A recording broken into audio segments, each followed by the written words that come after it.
نحمدہ و نصلی علی رسولہ الکریم، اما بعد، اعوذ باللہ من الشیطان الرجیم، بسم اللہ الرحمن الرحیم۔ ربی اشرح لی صدری ویسر لی امری واحلل عقدۃ من لسانی یفقہوا قولی۔ 2 مہینے کی چھٹیاں میں نے اپنی کلاس کو اس وجہ سے دوسری مختلف وجوہات کے ساتھ دی تھیں کہ اب انشاءاللہ ماہ مبارک، ماہ قرآن ہم پر سایہ فگن ہونے والا ہے، جو ہماری حیات ناپائیدار کا وہ عظیم سرمایہ ہے جس کے لیے رب کائنات کا جس قدر بھی شکر ادا کریں وہ کم ہے۔ ہماری آخرت کی کامیابی قرآن کے تعلق ہی سے وابستہ ہے۔ رب کریم و جلیل سے دل کی گہرائیوں سے دعا ہے کہ وہ یہ مہینہ ہم پر ایمان، صحت، اپنی اطاعت و بندگی کے والہانہ شوق و جذبے اور طاقت و توانائی کے ساتھ لے کر آئے، آمین ثم آمین۔ اب ہمیں اپنے رب کو راضی کرنے اور اس کی رحمتیں برکتیں سمیٹنے کے لیے اپنی ساری توجہ شعور کے ساتھ رمضان کی پلاننگ میں لگا دینی چاہیے۔ نفرتوں، بغض، عداوتوں، رنجشوں، جلن، حسد، غصہ، دشمنی سے بھرے ہوئے دلوں میں اللہ کا کیا گزر؟ اللہ سبحانہ و تعالیٰ پاک ہیں، پاک چیزوں ہی کو پسند فرماتے ہیں۔ پاکیزہ روحوں والے جسم میں ہی پاکیزہ صاف ستھرا دل ہوتا ہے، شفاف آئینے کے مانند۔ اگر کبھی گرد بیٹھ بھی جاتی ہے تو ذرا سا ہاتھ پھیرنے سے صاف ہو جاتی ہے اور پھر وہ شفاف موتی کی طرح چمکنے لگتا ہے۔ مومن کے دل کی یہی کیفیت ہوتی ہے۔ ایمان کا دعویٰ کرنے والے مسلمانوں نے چند جسمانی حرکتوں اور کچھ دل پسند رسموں کا نام اسلام رکھ لیا ہے، جن کو کر کے وہ اپنی دانست میں اتنے پہنچے ہوئے ہو جاتے ہیں کہ اپنی زبان اور اپنے ہاتھوں سے لوگوں کے دل چور چور کر کے بھی مطمئن نہیں ہوتے، بلکہ مظلوم بن جاتے ہیں۔ لوگوں کے لیے مشکل ہو جاتا ہے فیصلہ کرنا کہ ظالم کون ہے اور مظلوم کون، لہذا دونوں ایک صف میں ہوتے ہیں اور پھر جو محاذ آرائی اور مارکے برپا ہوتے ہیں، خاندان کے خاندان اس سے برباد ہو جاتے ہیں۔ گھر کا اختلاف، خاندان کا افتراق، امت کا انتشار صرف اسی دل کی نجاستوں کی وجہ سے پیدا ہوتا ہے۔ اس بیماری کا جو علاج تجویز کیا جاتا ہے وہ اتنا تباہ کن ہوتا ہے کہ ٹوٹتے ٹوٹتے 2 افراد بھی اکٹھا محبت سے نہیں رہ سکتے۔ اللہ کی زمین پر فساد برپا ہے، دل پھٹے ہوئے ہیں، روحیں مجروح ہیں۔ منافقت عقل مندی اور اسمارٹنس نہیں ہوتی ہے۔ جب حالت یہ ہو تو یہ بتائیں ایسے میں ان کا علاج کون کرے گا؟ لیکن مایوسی کفر ہے۔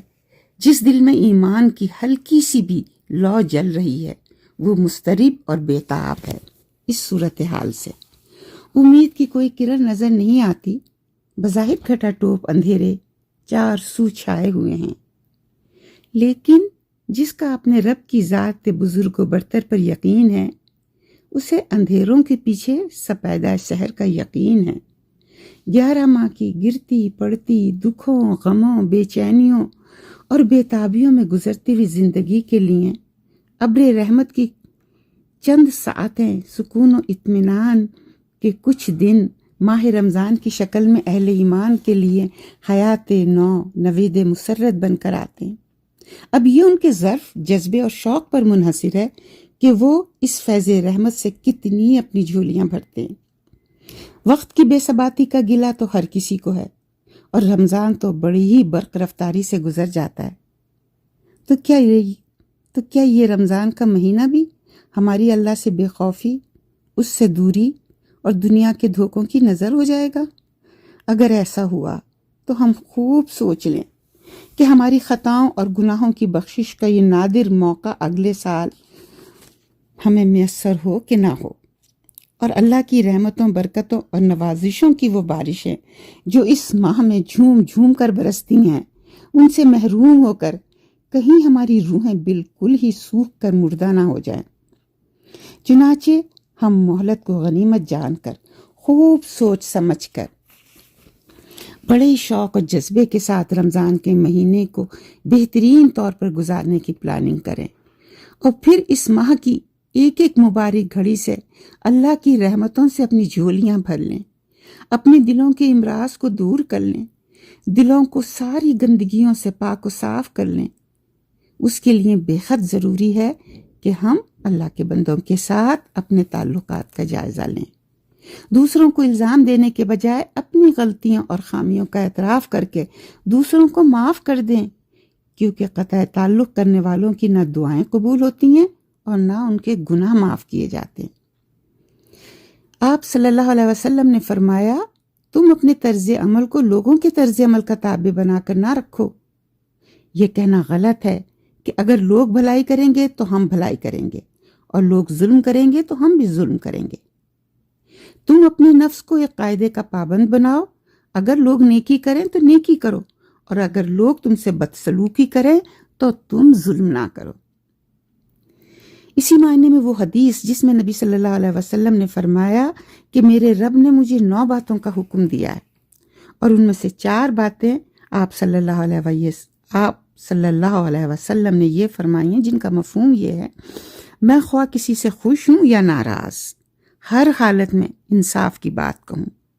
نمبر 2، جو میرا حق مارے میں اس کا حق ادا کر دوں، جو مجھے محروم کرے میں اس کو عطا کروں، اور جو مجھ پر ظلم کرے میں اس کو معاف کر دوں۔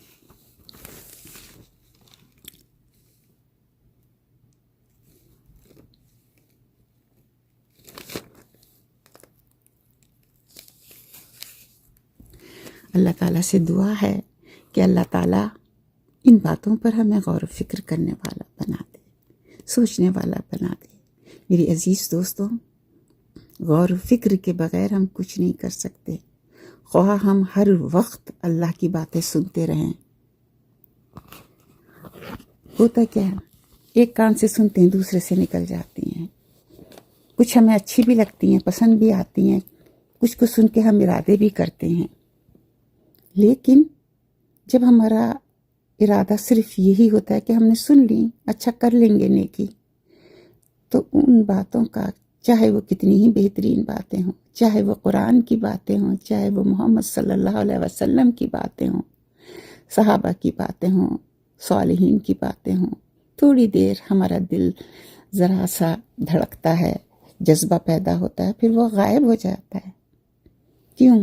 اس وجہ سے کہ ان باتوں کا یقین کر کے ان پر عمل کرنے کا ہم نے کبھی سوچا ہی نہیں۔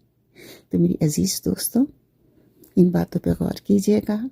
ہر وقت بڑی ہی تیزی سے وقت کی یہ برف پگھل رہی ہے، اور ایک ہی ساتھ میں انسان اس دنیا سے اٹھ کر آخرت میں پہنچ جاتا ہے۔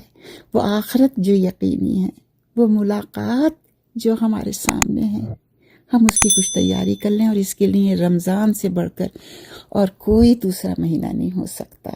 آخر دعوانا الحمدللہ رب العالمین۔